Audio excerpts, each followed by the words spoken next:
Okay, welcome Year 11 to this next tutorial. Now at this stage I have talked about adding in images. I've talked about collaging those images by using the lasso select tool. And I have also shown you how to then sort of arrange the different layers on top of one another. In this tutorial, I want to talk to you now about some other techniques which involve these 3 dots at the side of each layer. Now, these dots give you a couple of options. They give you transparency options. Now, for some of you thinking, oh, I'd love to have like a semi-transparent layer of something over the top. Well, this could be something that you could explore. And also there are blend modes as well. And you've got them on here like this. Okay.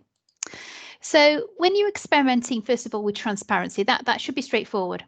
The more transparent you make an object, the less apparent it is on the screen. The more transparent it is, and obviously the darker the transparency is, the darker it's going to be. So if you're looking for a semi-transparent sort of ghost effect over the top of an image, then you can do that. Remember, these are just ideas, generations of ideas that you are coming up with.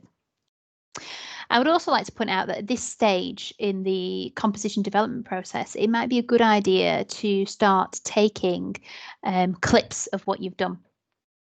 And at this point, you can use the snipping tool to simply start charting your progress like this. So just literally copying that, getting yourself onto a plain presentation and pasting that in. And it will be these that I'll be looking to see from you over the next couple of weeks. Okay, so I'm going to go back onto here and let's have a look at this one. So again, you can have it slightly transparent like that. You'll also notice that they are these here, which are blend modes, and some of them are weird and fantastic, and some of them are dreadful, and they will change depending on the image that you're trying to work over the top of. For instance, this one that I've just used now is just a really nice overlay. Can you see? It gives that kind of ghosty shadow. It's overlapping on the skin. It's giving what we call a dual exposure, double exposure. So again, I'm going to take a snip of this. And it's these little changes, these little nuances as you do your work that's really going to help you create lots of fantastic images for your sketchbook. And even if you don't have access to a printer at home now, when you come into school, you'll be able to print these off and really pack some pages. So you can see just the differences between that one and that one now are really starting to develop. Okay, let's do another one. So I'm just working my way around some of these shapes and forms. Let's have a look at this one. So you can either click on them on here or identify them on there. So you can see that one obviously has the original image like that behind it. But we wanted to try and get in that Henrietta Harris section in there as well. And again, let's have a look what kind of options we've got. With some weird stuff on here. Do have a play around of it. Some funny stuff. So do have a play with these as you go along. For me, I think on this particular one, I might actually just keep it as none, but then just maybe subtly change the transparency, or maybe I want that stronger. I'm not so sure. Maybe it should be okay like that. Let's have a look at this one. So again, what options have we got? Well, that's quite nice. So you're just kind of changing around really as you go through, creating different compositions. If this works, I'll take a screen from it, a screenshot, multiply. That's quite nice. You can obviously change that, darken it down, stretch it. Does it look any better? Ooh, third eye. As you go along, just kind of change what you think is appropriate on there. And if it doesn't look right, just Control and Z, which basically will undo what you have done. Quite like that, like that.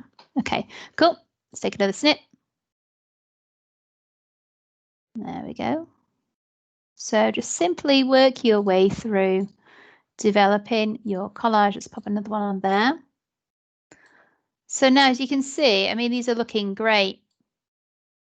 And it's still very early days. I mean, you might eventually, in the long term, decide to, crop this, take a section that you just think, I actually really like that, or I just like that section, or, you know, or you might not go with it at all. But what it is doing for you is it's creating these lovely compositions, ideas perhaps that you might have come up with first. There's no worry of getting it wrong because you can just edit and undo all the time, you know, so it's a non-pressured way of creating these lovely forms. Okay, I've got the background. Again, let's have a look what I can do in here. See if there's anything weird and wonderful. Remember, I do have other things behind this image, so it might not always work out. That's quite nice, that one. Quite ghostly, isn't it? You don't have to. I mean, you could do one and then revert it back to how it was before. The other one I think I used on there was soft light or lighten. It was that one, wasn't it? Yeah, quite like that. Let's just take a snip from that. There we go.